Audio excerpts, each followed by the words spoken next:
우리나라가 일제 강점기 때를 거치면서 1945년 8월 15일 일제 강점기 36년에 압박에서 해방을 받고 이제 재헌국회가 시작되는 그 시점에 1948년 드디어 재헌국회가 개헌되었을 때 당시 임시의장이었던 이승만 박사가 이 개원을 하면서 하나님 앞에 기도를 드리고 시작하자라는 제안을 드렸고, 또 하나님 앞에 그러한 감사의 기도를 드린 것이 국회 속기록에 기록되어져 있습니다.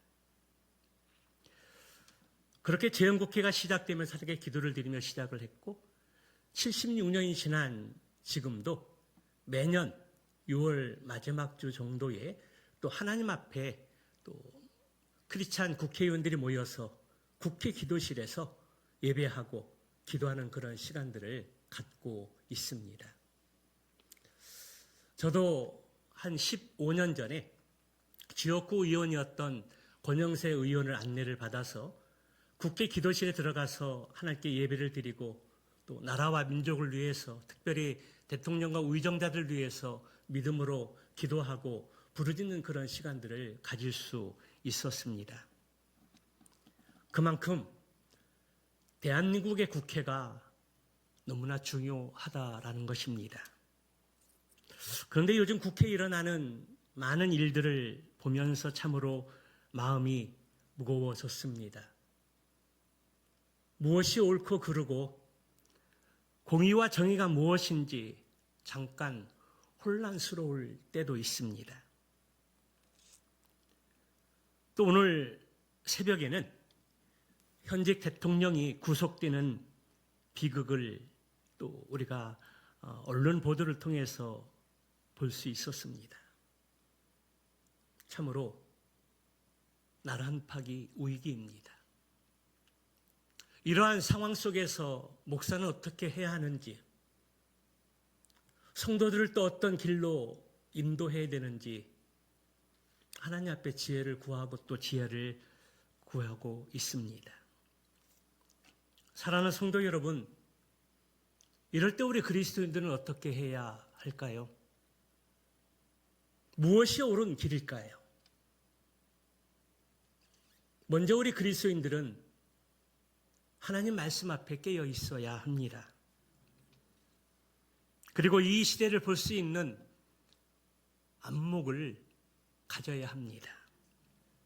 그리고 깨어 있고 안목이 하나님 위로부터 주어졌다라면 그 약속의 말씀을 붙잡고 부르짖어 기도의 자리에 나아가야 된다라는 사실입니다.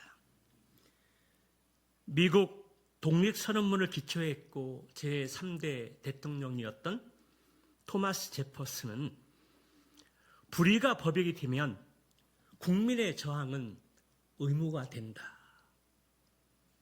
불의가 법이 되면 국민의 저항은 의무가 된다라는 그 유명한 말을 남겼습니다.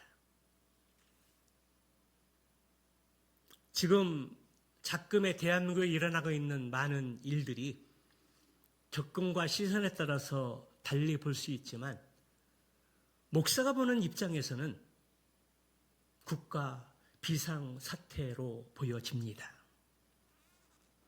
지난주 우리가 말씀을 통해서도 함께 나누었듯이 우리가 일상생활에서 위급한 상황이 일어나게 되면 콜센터 119에 전화를 해서 도움을 요청하듯이 나라의 위기 앞에서 믿는 우리들은 하나님께 기도하는 자리에 나아가서 하나님의 뜻을 구하며 하나님부터 오는 답변을 듣고 그리고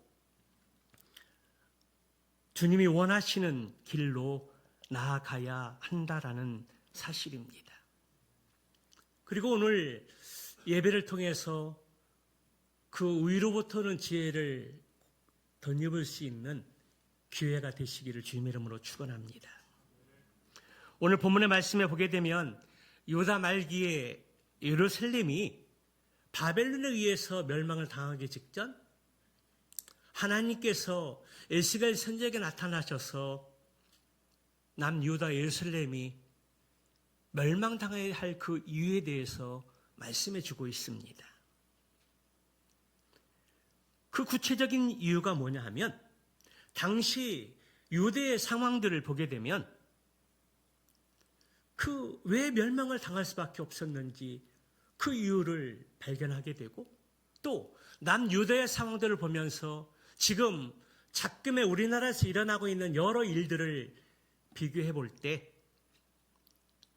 너무 흡사하다는 사실들을 발견할 수 있습니다.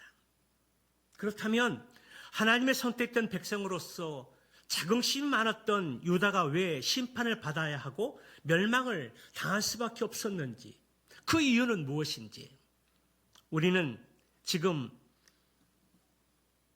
이러한 상황 속에서 우리 그리스도인들이 무엇을 해야 하는지 오늘 말씀을 통해서 그 의미를 한번 생각해 보면서 발견하고자 합니다. 남유다는 바벨론의 3번에 걸친 침략을 통해서 완전히 멸망을 당했는데요. 제사장의 아들로 태어났던 에스겔은 2차 포로에 이제 바벨론으로 끌려가는 상황에 직면했습니다.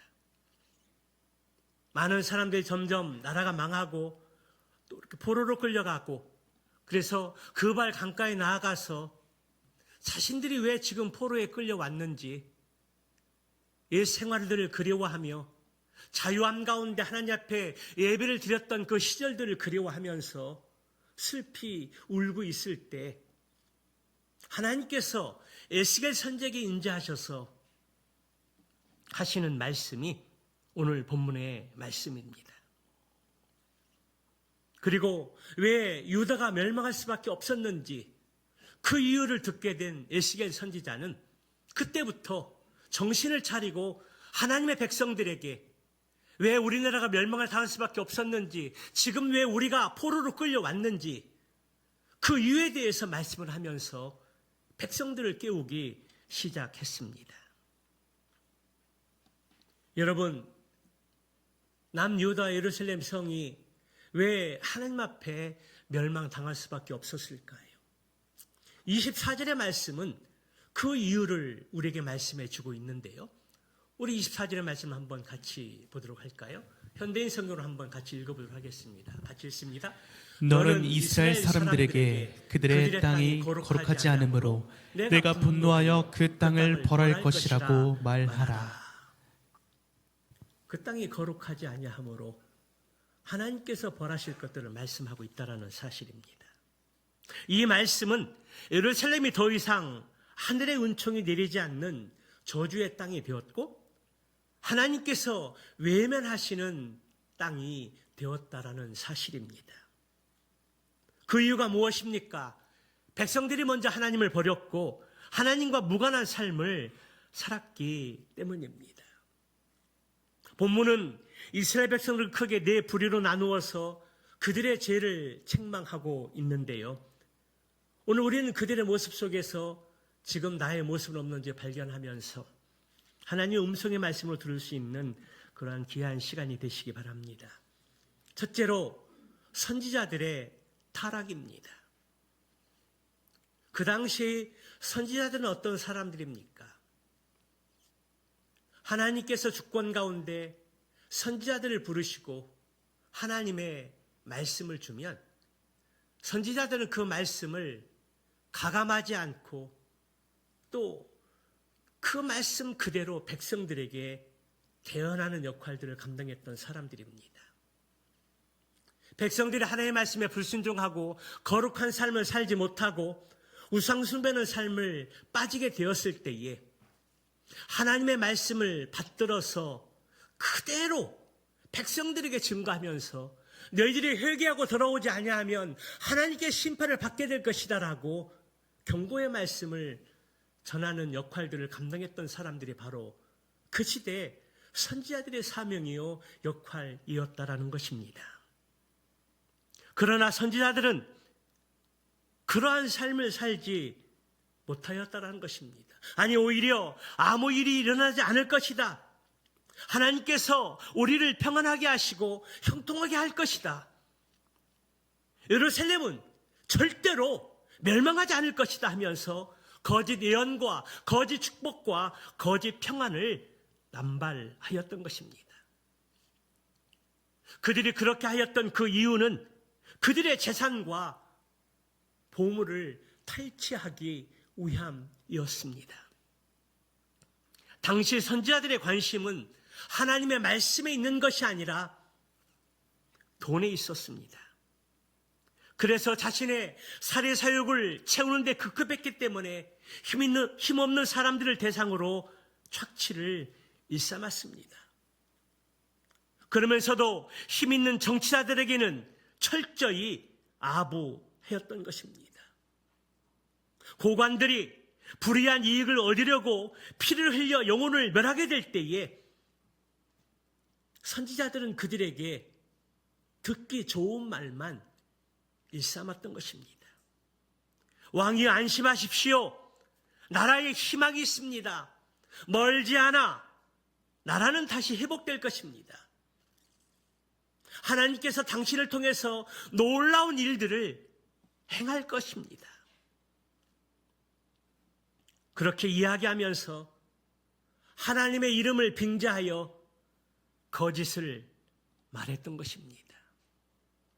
그러한 모습이 바로 그 시대의 선지자들의 모습이었습니다. 오늘날도 별 차이가 없는 시대에 살고 있습니다. 하나님의 공의와 정의를 외치고 하나님의 말씀을 선포하면서 백성을 바르게 이끌어야 할 교회와 목회자들이 그렇지 못한 모습들을 많이 보게 됩니다. 사랑하는 성도 여러분, 대한민국에 있어서 최후의 보루는 누구라고 생각을 하십니까? 대통령일까요? 정치인들일까요? 아니면 경제인들일까요? 의사일까요? 법관들일까요? 그렇지 않습니다.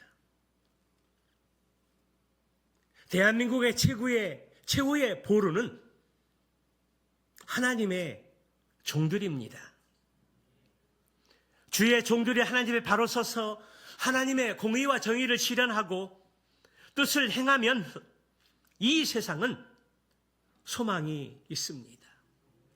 그러나 그 반대로 주의 종들이 타락하고 무너지면 그 나라는 소망이 없어지고 회복이 사라진다라는 사실입니다. 여러분, 왜 그렇습니까?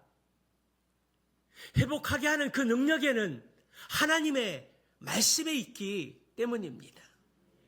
주의 종들의 입에서 하나님의 말씀이 사라지고 거짓 예언이 남발하면 성도들은 병들고 교회는 무너지고 나라는 망하게 되어지기 때문입니다. 그러므로 교회가 그리고 성도들이 하나님의 종들이 하나님의 말씀 앞에 바로 설 수 있도록 기도해야 합니다. 주의 종들이 하나님의 공의와 정의를 행할 수 있도록 그리고 본인들의 삶을 살 수 있도록 부르짖어야 합니다. 이 거룩한 공동의 목표와 그리고 사명을 가지고 함께 부르짖을 수 있는 행복한 우리 교회 공동체가 될 수 있기를 주님의 이름으로 축원합니다. 둘째로 남유다와 예루살렘이 멸망할 수 없었던 이유는 제사장들의 타락입니다. 여러분, 그 당시에 제사장들은 어떤 사명들이 있었습니까? 그들은 레위 지파로서 하나님의 주권 가운데 부름을 받고 하나님 앞에서 거룩하고 진실 예배를 드릴 수 있도록 세움을 받은 자들이었습니다.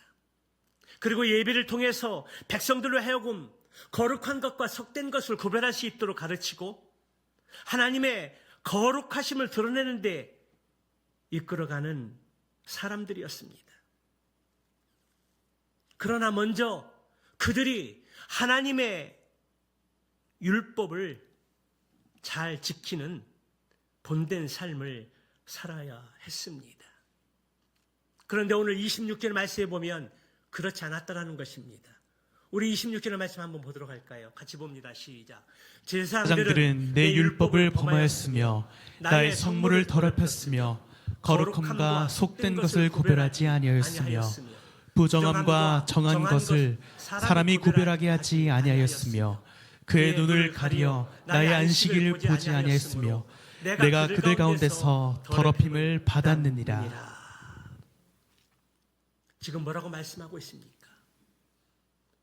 제사장들이 하나님의 율법을 어기고 양심의 가책을 갖지 않고 무시하였다라는 것입니까?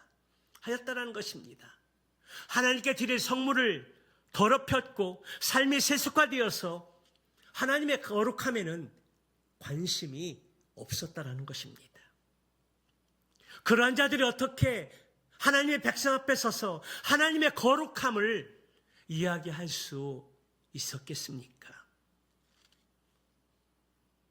그래서 그들은 안식일을 형식적으로 그리고 습관적으로 의무적으로 지켜왔으며 하나님이 기뻐하시는 영적 예배와는 거리가 멀었던 것입니다. 그러다 보니 백성들조차도 하나님과 관계가 멀어졌고 예배의 감격이 사라졌습니다. 이런 상태에서 제사장과 백성들이 하나님의 이름을 부르면 부를수록 하나님의 이름이 더럽혀졌다라고 말씀하고 있는 것입니다. 그런데 참으로 놀라운 것은 사탄의 전략이 바로 이것이라는 것입니다. 사탄의 전략은 먼저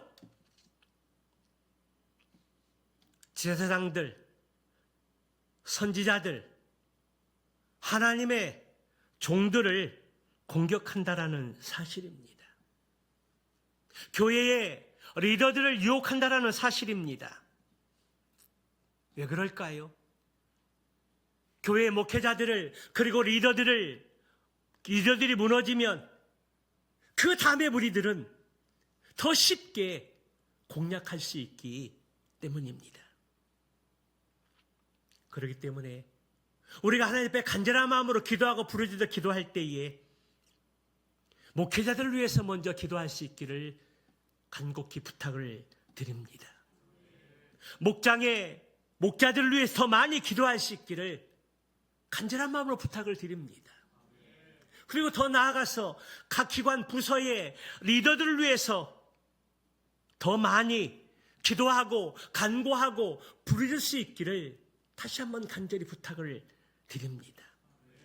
그 중보기도가 교회를 지키고 그리고 리더들과 지체들을 보호하는 삼겹줄의 기도가 될 수 있기 때문입니다. 교회 목회자를 위해서 그리고 목장의 리더들과 기관의 부서들의 리더들을 위해서 기도를 소홀히 했다라면 오늘 말씀을 통해서 더 많이 기도하고 부르짖고 중보할 수 있는 행복한 누리교회 공동체가 되시기를 주님의 이름으로 축원합니다. 세 번째로 고관들의 타락입니다.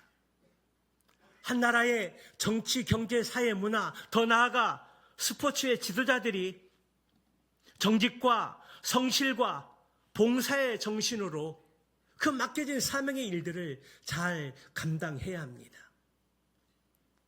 국익을 위하는 것이 무엇이고 국민들의 안위를 위하는 것이 무엇인지 국가의 비전을 제시하면서 그 목표를 이루기 위해 앞장서는 사람들이 바로 나라의 지도자들입니다.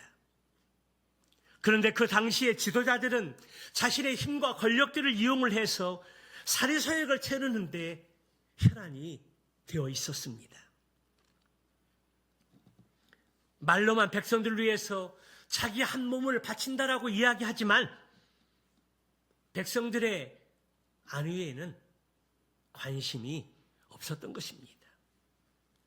그래서 조금이라도 자기의 비위를 거스리고 자기를 비판하면서 바른 말을 하는 사람들이 있으면 무자비하게 칼을 휘둘렀고 뇌물을 받고 부당하게 재판을 행하였던 것입니다. 또 선지자들과 결탁해서 백성들로 꼼짝달싹 못하게 억눌렀습니다. 그런데 그 시대의 모습이나 지금 오늘날의 모습을 보면 별 차이가 없는 것 같습니다. 적폐를 청산하여 과거의 잘못된 관행을 바로잡겠다라고 그 일들을 시행했지만 자신의 정치적인 경쟁자를 제거하고 자신을 지지하는 사람들만을 위한 정치를 하는 경우들이 많이 있습니다. 자신의 이익과 이념을 따라서 국민들을 선동하고 편을 갈라서 분열시키는 일들이 참으로 많이 있습니다. 그래서 시장 경제는 위축되고 많은 젊은이들이 희망을 갖지 못하고 방관하는 일들이 벌어지고 있습니다. 이러한 상황인데도 자신의 모습을 성찰하지 않고 국민들의 목소리에 귀를 기울이지 않습니다. 예나 지금이나 이런 악한 지도자들의 형태는 변함없는 것 같습니다. 그러기에 우리가 하나님 앞에 나아가서 부르짖어 기도할 이유가 바로 여기에 있는 것입니다. 디모데전서 2장 1절 2절 말씀에 보면 우리의 기도의 우선순위에 대해서 말씀해 주는데요. 한번 같이 보도록 할까요? 그러므로 내가 첫째로 권하노니 모든 사람을 위하여 간구와 기도와 도구와 감사로 하되 임금들과 높은 지위에 있는 모든 사람을 위하여 하라. 이는 우리가 모든 경건과 단정함으로 고요하고 평안한 생활을 하려 함이라. 아멘. 사도 바울은 영적 아들 디모데에게 편지를 하면서 모든 사람을 위해서 기도하되 먼저 임금과 높은 지위에 있는 모든 사람들을 위해서 하라.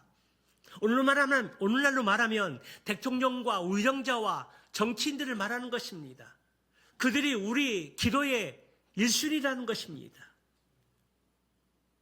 기도할 것도 많은데 왜 우리가 대통령과 의정자를 위해서 먼저 기도해야 할까요? 2절의 말씀에 보면 우리가 영적 생활을 하는 데 있어서 평안한 생활을 하기 위함이라는 것입니다.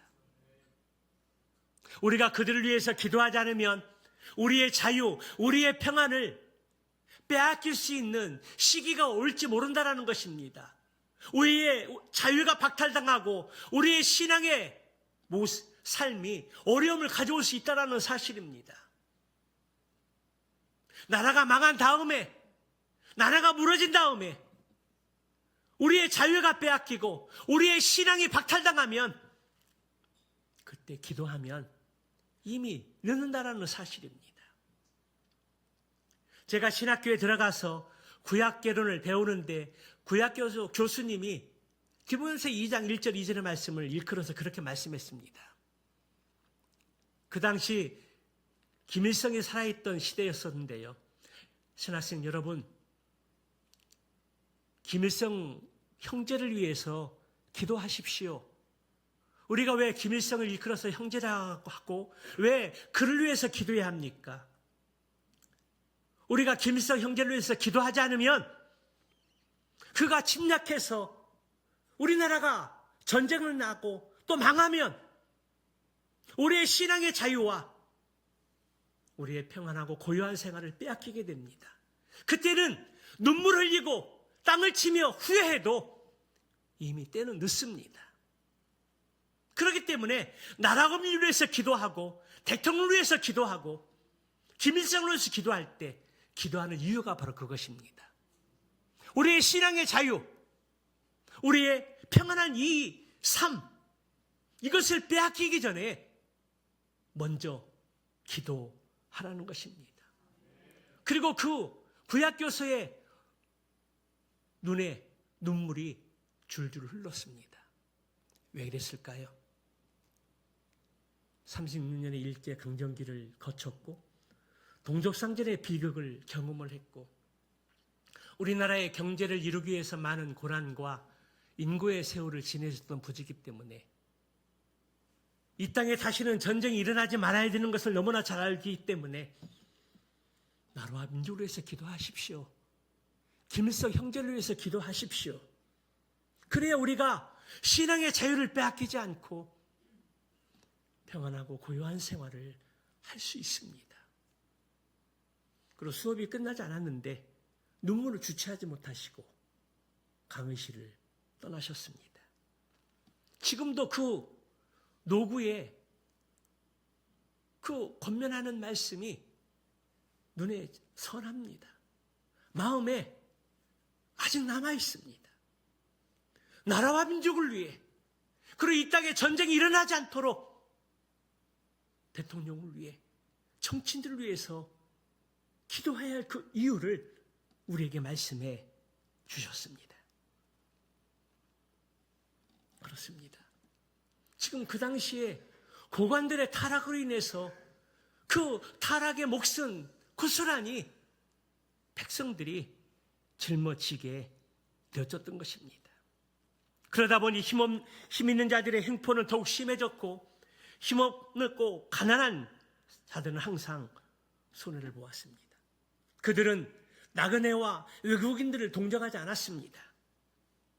한마디로 하나님의 율법이 사라지고 불의가 판치는 시대가 되어진 것입니다. 또한 성적 타락도 만연하였는데 이는 이방인으로 찾아볼 수 없을 정도로 심각했다라는 사실입니다. 지금까지 들은 이 이야기들이 바로 우리들이 기도해야 할 이유입니다. 대한민국이 바로 서려면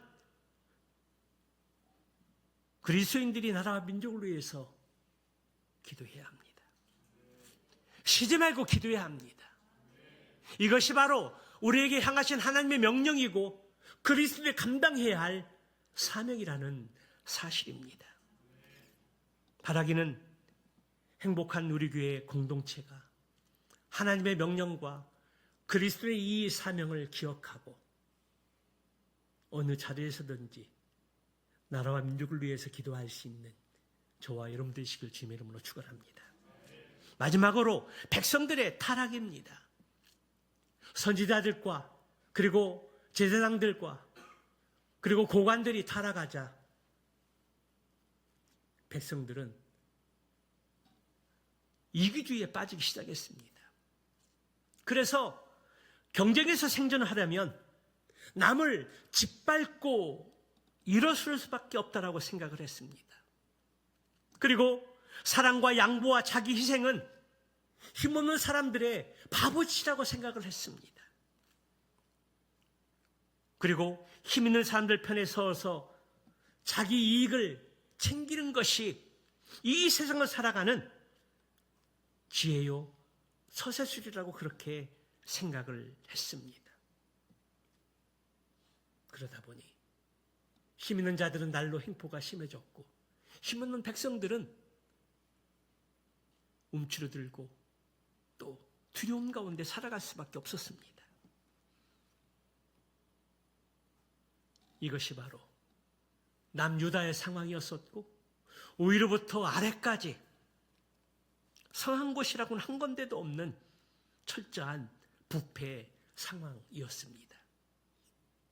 이 이유에서 하나님께서는 남유다와 하나님의 성전이 있는 그 예루살렘을 향하여 심판을 계획하셨고 나라가 멸망할 것이라고 그렇게 에스겔 선지자를 통해서 예언하셨던 것입니다. 그렇습니다. 예루살렘의 성이 무너진 것은 노후가 돼서 그런 것도 아니고 예루살렘의 성의 기초가 부실해서 그랬던 것도 결코 아니었습니다. 그 이유는 단 하나, 그들이 가나안 땅에 살면서 세상적인 가치관에 함몰되어 하나님을 잊고 하나님의 말씀에 불순종했기 때문입니다. 그래서 하나님께서는 마지막으로 에스겔 선지자를 향해서 백성들에게 말씀을 선포하게 하셨고 회개하고 돌이킬 것들을 촉구하셨습니다. 오늘 에스겔 선지자를 통해 주시는 하나님의 이 말씀은 이스라엘 백성을 향한 말씀뿐만 아니라 오늘 동일하게 우리에게 주시는 하나님의 레마의 말씀입니다. 지금 우리나라로 보면은 성한 곳이 하나도 없습니다. 새해가 시작이 됐는데도 세상에 들려오는 소식은 희망의 소식보다는 참으로 암담한 소문들이 끊이지 않습니다. 정치, 경제, 사회, 문화, 스포츠 영역도 그렇고 교회와 가정도 마찬가지입니다. 그 사실을 알고 있으면서도 무시하며 살아가고 있고, 어떤 사람들은 무관심하게 무지한 가운데 관심 없이 자신의 일에만 관심을 갖고 살아가는 사람들이 있습니다. 이러한 현실 앞에서 목사는 어떻게 하는 것이 하나님의 공의와 정의를 행하는 일일까? 하나님의 귀한 성도들을 어떻게 가르치고 이끌어가는 것이 하나님의 뜻일까? 깊이 묵상하고 생각하는 시간들을 가졌습니다. 지금 이 시대를 살고 있는 우리를 향해서 지금 일어나고 있는 작금의 일들은 마지막 시대에 하나님께 우리에게 주시는 경고의 메시지요, 사이렌의 소리입니다. 그러한 상황 속에서 우리가 참으로 감사할 수 있는 것은 하나의 희망의 메시지를 하나님이 우리에게 주시고 있다는 사실입니다. 하나님께서는 그들의 죄악을 책망하시고 임박한 멸망에 대해서 경고하시면서도 하나님께서 한 사람을 찾고 있다라고 말씀하고 있습니다. 여러분, 그 한 사람이 누구일까요? 오늘 30절의 말씀이 그 한 사람에 대해서 말씀하고 있습니다. 한번 30절의 말씀을 함께 읽어보도록 할까요? 같이 봅니다. 이 땅을 위하여 성을 쌓으며 성 무너진 데를 막아서서 나로 하여금 멸하지 못하게 할 사람을 내가 그 가운데서 찾다가 찾지 못하였으므로, 이 땅을 위하여 성을 쌓으며 성 무너진 데를 막아서서 나로 멸하지 못하게 할 사람. 유다 백성들은 그들의 죄 때문에 멸망당하에 마땅하지만 하나님께서는 그들의 멸망을 막아줄 한 사람을 찾고 있다라는 사실입니다. 유다 왕국과 예루살렘의 멸망을 막아줄 사람, 그 한 사람을 하나님께서 찾고 있다라는 것입니다. 그리고 나라와 민족을 위해서 회개하며 부르짖어 기도할 사람, 그 한 사람을 하나님이 찾고 계십니다. 그리고 그 한 사람을 찾는다면 하나님이 계획하신 그 심판을 유보하시겠다라고, 그 심판을 거두겠다라고 하나님께서 말씀하십니다. 그리고 성을 쌓고 그 성을 멸하지 말아달라고 막았을 한 사람을 찾고 또 찾았지만 그 한 사람을 찾을 수 없었다라는 사실입니다.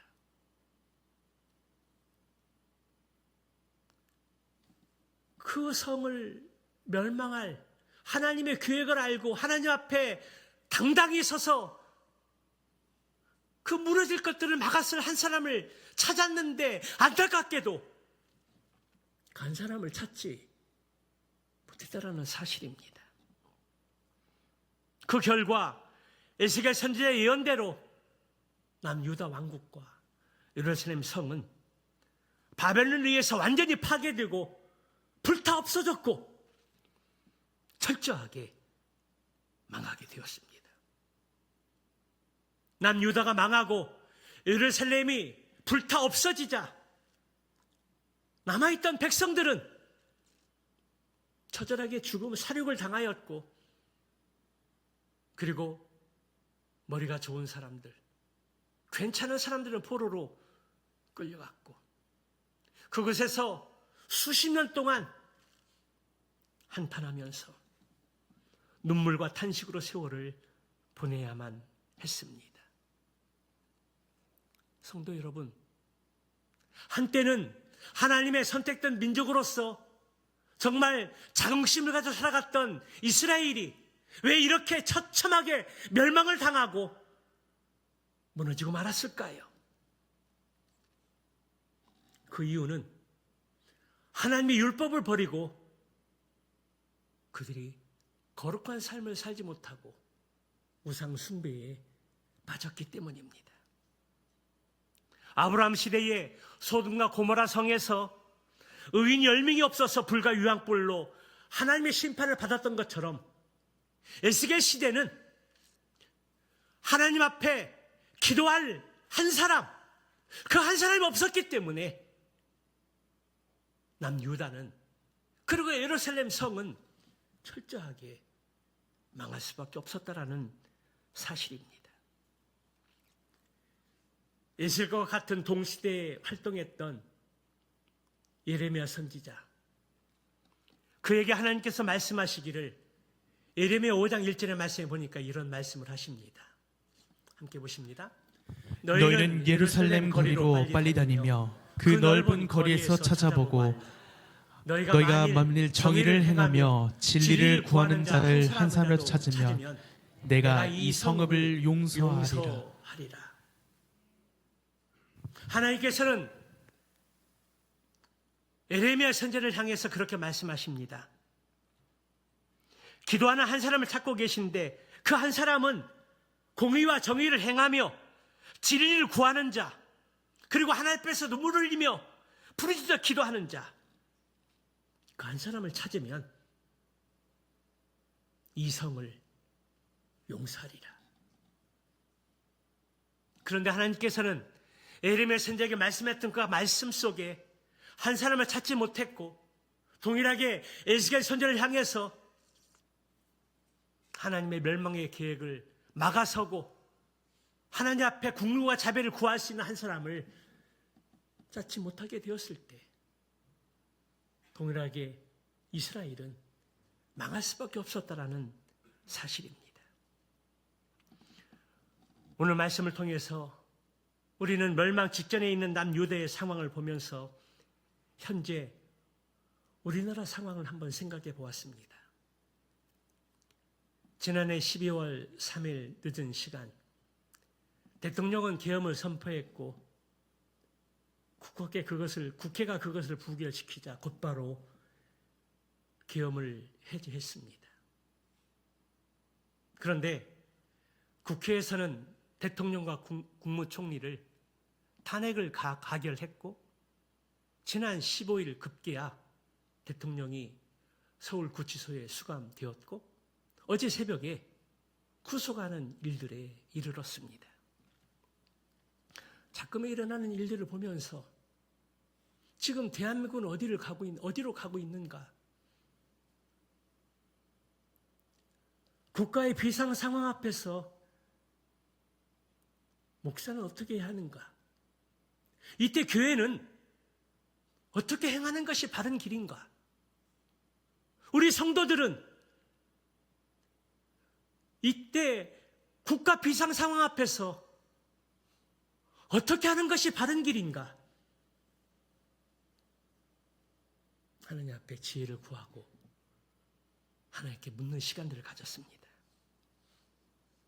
그리고 그 결론은 우리나라의 흥망성쇠를 결정짓는 그 하나님의 주권 앞에 기도하는 밖에 없다는 사실들을 발견했습니다. 기도만이 답입니다. 이 상황 앞에서 우리가 할 수 있는 일이 무엇이 있을까요?